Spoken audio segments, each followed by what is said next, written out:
अस्सलाम वालेकुम guys, my name is Mugheez Qadir Cheema. आज हम बात करेंगे freelancer.com पे। ठीक है। लास्ट हमने वीडियो की थी, उसमें हमने बात की थी अपवर्क के रिलेटेड कुछ। खैर ये ब्रीफ लंबे टॉपिक्स हैं, डेफिनेटली एक वीडियो के अंदर तो कवर नहीं हो सकते। We can talk on this for months. Definitely इसमें इतनी ज़्यादा चीज़ें हैं कि जिसको हम डिस्कस करते ही रहें तो ख़त्म नहीं होने वाली। ठीक है। अभी जब जस्ट हम ब्रीफ पे क्योंकि डिस्कस कर रहे हैं, तो मैं अभी अपवर्क को एक दफ़ा डिस्कस कर चुका हूँ थोड़ा सा। अभी मैं फ्रीलांसर को थोड़ा डिस्कस करता हूँ। नेक्स्ट हम जो है वो देखते हैं, फिर हम फाइवर को डिस्कस कर लेंगे और फर्दर फिर इसमें हम डीप डाउन चले जाएंगे। डेफिनेटली freelancer.com जो है ये बड़ा एक अच्छा और मज़े का ये भी प्लेटफॉर्म है। नो डाउट अपवर्क जो है वो नंबर 1 पे है, फाइवर नंबर 2 पे है, फ्रीलांसर उसके बाद आता है। But as I started my journey with freelancer.com, मैंने freelancer.com से अपना जो है वो करियर स्टार्ट किया है। तो मेरी इसके साथ बड़ी क्लोज अफेक्शन है। बस कई लोग जो है वो इसको उतना अच्छा नहीं समझते freelancer.com को। उसको अच्छा ना समझने की सबसे बड़ी वजह एक ये है कि फ्रीलांसर का जो बिडिंग सिस्टम है, जो मेंबरशिप्स का सिस्टम है इसका, वो है कि आपको 4 प्लान्स मिल जाते हैं, मंथली या एनुअली, आप जिस तरह भी पे करना चाहें। उसमें ये है कि लेट से आप जो सबसे अच्छा और जो सबसे तगड़ा प्लान है, जो सबसे बड़ा प्लान है, लेट से आप मंथली के अंदर जाते हैं तो 118 $118.80 पर मंथ पे आपको मिलता है। इसमें आपको 1500 बिड्स मिल जाती हैं, 400 स्किल्स आप ऐड कर सकते हैं, 4 फ्री एग्ज़ाम्स हैं और वेरियस और चीज़ें आपको मिल जाती हैं। और ये बिड्स जो हैं ये रिपीट वापस आती हैं आफ्टर वेरियस टाइम, जो भी उसका टाइम एक स्पैम है। I am not too sure about कितना है। तो ये है कि इसमें जिस तरह आपको 1500 बिड्स मिलती हैं तो आप का सीन ही हो जाता है। या डिफरेंट जो फ्रीलांसर्स हैं वो फिर क्या करते हैं कि हर एक नीश में बिड करते हैं। तो ये है कि लेट से हम बात करते हैं, लेट से ऑटो कैड के किसी प्रोजेक्ट के रिलेटेड, तो राइटिंग वालों ने भी ऑटो कैड के अंदर बिड कर देनी है क्योंकि बिड्स फ्री हैं। कोई कनेक्ट्स आप जिस तरह अपवर्क पे आप लगाते हैं प्रॉपर, आपके 8-10 कनेक्ट चले जाते हैं, तो आपको पता होता है यार मेरी डेफिनेटली मुझे दोबारा कनेक्ट्स बाय करने पड़ेंगे, तो मैंने फजूल किसी प्रोजेक्ट पे बिड नहीं करनी। तो फ्रीलांसर का ये एक ड्रॉबैक आ जाता है कि बस करते जाओ बिड, जिधर मर्जी जो दिल करे बिड कर दो जिधर मर्जी। तो उससे क्या होता है, एक तो क्लाइंट सस्पिशियस हो जाता है क्योंकि डेफिनेटली अगर मैं ऑटो कैड का बंदा हूं, मुझे पता है एक प्रोजेक्ट $1000 का है, मेरा एक कॉम्पिटिटर आ गया उसने $100 की बिड कर देनी है नीचे, तो क्या है उसको पता ही नहीं है काम का। लेकिन चीज़ ये है कि क्लाइंट जो है वो इस तरह ख़राब हो जाता है। और इसमें हमारे जो एशियन कंट्रीज़ हैं, to be very frank, definitely हम एशियन एज वेल, मैं कोई गोरा तो हूँ नहीं, तो हम लोग जो है रेट को ज़्यादा ख़राब करते हैं। मतलब हमें एक काम आता भी नहीं है, हमने क्या करना है उसको आउटसोर्स करना है ये वो, लेकिन चीज़ ये है कि हमें रेट का किसी चीज़ का आइडिया नहीं है, बस हमने उसमें घुसना है किसी ना किसी तरीके से। और जो जेन्युइन करने वाले हैं बंदे काम, उनका भी हमने रेट उसमें ख़राब करना है। एनीवेज, हम अपवर्क इस पे फ्रीलांसर पे हम बात कर लेते हैं। फ्रीलांसर का जो बिडिंग सिस्टम है तकरीबन अपवर्क की तरह का ही है। प्रोजेक्ट फीड आपको आ रही है, आपने अपने स्किल्स जो हैं वो रखे हुए हैं, उन्हीं के रिलेटेड आपको प्रोजेक्ट फीड आती है। जो प्रोजेक्ट आपको समझ में आता है उस प्रोजेक्ट की आप डिस्क्रिप्शन उसको खोलेंगे, डिस्क्रिप्शन पढ़ेंगे, डिस्क्रिप्शन पढ़ के नीचे कवर लेटर है आपने डालना। ठीक है, उसको आप जो है प्रपोजल कह सकते हैं, कवर लेटर कह सकते हैं, वो आपने डाल देना है। साथ आपने बजट दे देना है, साथ आपने डिलीवरी टाइम दे देना है। तो आपका जो है आपने बिड प्लेस कर देनी है।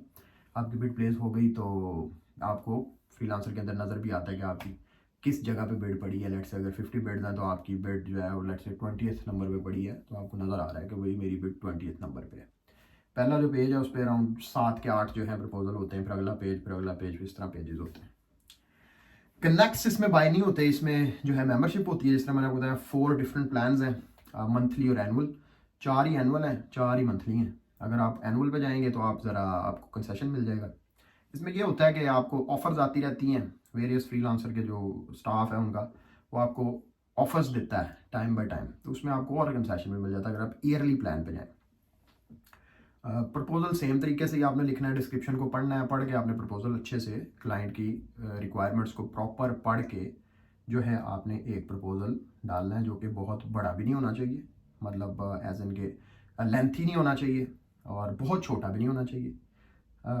मेरे हिसाब से मैं जिस तरह वर्क करता हूँ, आपको जेनेरिक प्रपोजल्स लिख लेने चाहिए पहले।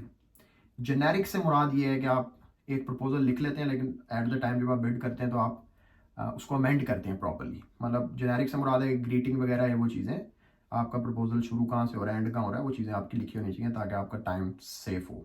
freelancer.com के ऊपर ये बहुत इंपॉर्टेंट है क्योंकि फ्रीलांसर के ऊपर लोगों ने ऑटो बोर्ड्स लगाए हुए हैं। फ्रीलांसर के ऊपर लोगों ने क्योंकि मैंने बताया ना फजूल बिडिंग होती है बहुत ज़्यादा, तो उसका सिस्टम ये है कि आपको भी डेफिनेटली फिर जल्दी से जल्दी अपना प्रपोजल डालना है, लेकिन आपने तो ऑटो बोर्ड नहीं लगाया हुआ, ना ही रिकमेंडेड है, ना ही आपने जो है वो बिल्कुल उठा के कॉपी पेस्ट प्रपोजल डालना है।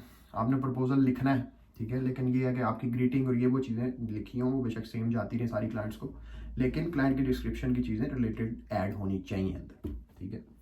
अच्छा, उसके बाद अगली चीज़ आ जाती है इसके ऊपर डेफिनेटली बजट है। आपने प्रॉपर एक बजट देना है, आपने प्रॉपर जो है टाइमलाइन देना है जिस जो आप एग्जीक्यूट कर सकें, क्वालिटी आपने बेहतरीन रखनी है। क्लाइंट अगर आपके पास लैंड होता है, आपका प्रपोजल देख के बजट देख के फ्रेंडली इन्वायरमेंट में उससे बात करनी है, अच्छे से उसको चीज़ समझानी है। अगर वो क्वेश्चंस करता है 100% उसको उस चीज़ के रिलेटेड आंसर्स करने हैं। तो ये है। एंड अगेन मैं आपको बता रहा हूँ फ्रीलांसर के ऊपर ये है कि मिक्स नीश पे लोग बहुत मिक्स नीश पे काम करते हैं। मतलब एक बंदा जो है राइटिंग इंडस्ट्री का है तो वो अंदर जो है वो ऑटो कैड पे बिड कर देगा, वो एसईओ के प्रोजेक्ट पे बिड कर देगा, वो जो है ऐप डेवलपमेंट के प्रोजेक्ट पे बिड कर देगा। तो उससे क्या होता है, क्लाइंट कभी भी नहीं आता इस तरह के बंदे के पास। One in the light moon कोई आ भी जाएगा, आप उसको एग्जीक्यूट ही नहीं कर सकते, क्योंकि जब तक आपको किसी काम की जो है वो एजुकेशन नहीं है या आपको किसी काम का नॉलेज नहीं है, एक्सपीरियंस नहीं है, तो आप उस काम को एग्जीक्यूट नहीं करवा सकते। मतलब आप लेट से आपका बैकग्राउंड जो है वो सेल्स एंड मार्केटिंग है और आपने काम ले लिया है iOS डेवलपमेंट का, आपने लेट से ले लिया, लेके आगे किसी बंदे को आउटसोर्स कर दिया, उसने आपको करके भेज दिया, आप उसको रिव्यू ही नहीं कर सकते, आपको पता ही नहीं है क्लाइंट की क्या रिक्वायरमेंट है, आपको ही नहीं पता बंदे ने करके क्या दिया, एंड क्या है, फिर एंड जो है वो अच्छा नहीं है। तो बेहतर यही है कि आप, बेहतर नहीं यही है कि आप जो है अपनी नीश में रहें। जो नीश आपको समझ में आती है, समझ में आने से मुराद है जिसका आपके पास नॉलेज है, जिसकी आपने एजुकेशन ली हुई है, जिसका जिसका आपके पास एक्सपीरियंस है, उसी नीश में काम करें और उसी नीश के अंदर पायनियर बनने की कोशिश करें, रादर देन कि आप हर जगह पे जाके जो है वो फजूल हर जगह पे जाके घुसी जाएं।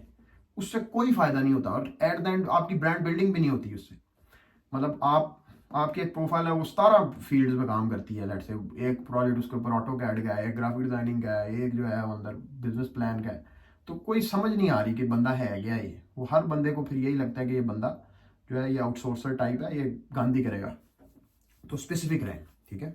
फिर उस पर यही पॉलिसीज हैं कि एक बंदा एक ही प्रोफाइल बना सकता है, वीपीएन बिल्कुल यूज़ नहीं करना है, जिस मर्जी कंट्री से आप जो है वो बना लें प्रोफाइल, कोई फ़र्क नहीं पड़ता। ये सिर्फ एक फैंटेसी वर्ल्ड में लोग रहते हैं कि भैया आपने जो है यूके से, अमेरिका से, कनाडा से, ऑस्ट्रेलिया से, न्यूजीलैंड से कहीं इधर से प्रोफाइल बनाई तो चलती है, कोई फ़र्क नहीं पड़ता। क्वालिटी वर्क देना है, क्लाइंट आपके पास आएगा ही आएगा। अगर आप अच्छा उसकी डिस्क्रिप्शन को पढ़ के एक प्रपोजल डालेंगे, अच्छा बजट देंगे तो वो 100% आएगा। और आपने उसको काम देना तो उसको फ्लैग से कोई फ़र्क नहीं पड़ता है।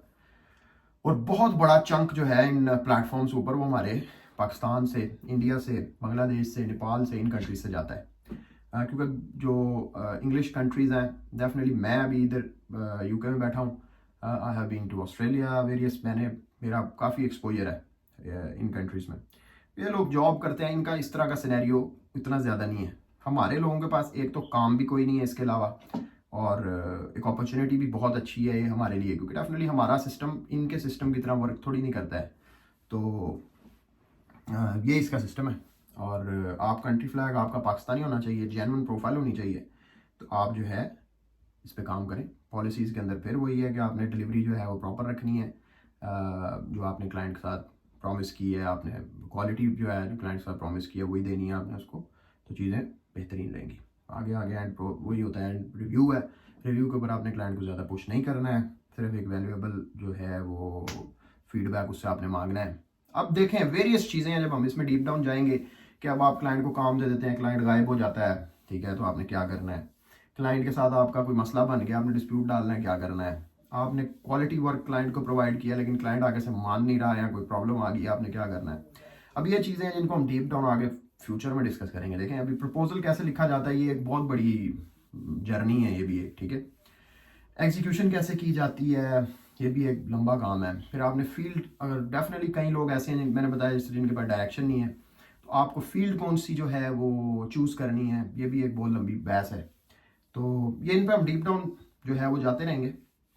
जिस तरह अपवर्क का JSS स्कोर होता है, इसका भी अपना एक स्कोर है। फ्रीलांसर के ऊपर भी आप जो है वो प्रॉपरली आपकी सारी चीज़ें आ रही होती हैं कि मतलब आपका जॉब कंप्लीशन रेट क्या है, आपका ऑन बजट क्या है, रिपीट आर्मी रेट क्या है, ऑन टाइम क्या है, फिर आपकी जो है वो डॉलर रेटिंग क्या है, फिर आपकी ओवरऑल जो है वो रेटिंग क्या है, प्रोजेक्ट्स आपने टोटल कितने किए हुए हैं, आपका पर आवर रेट क्या है, आपकी वेरिफिकेशन कौन कौन सी हुई हुई है, वेरियस चीज़ें, सर्टिफिकेशंस हैं मल्टीपल, उन पे हम डीप डाउन आगे डिस्कस करेंगे इंशाल्लाह फ्यूचर में।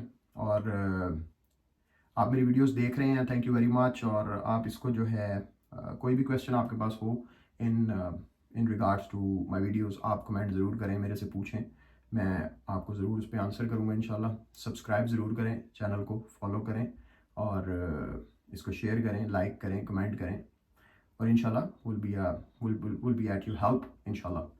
तो आज के लिए इतना ही है, और इंशाल्लाह कल एक और इन्फॉर्मेटिव नई वीडियो के साथ आएंगे और आपको ब्रीफ करेंगे। Thank you very much. अस्सलाम वालेकुम।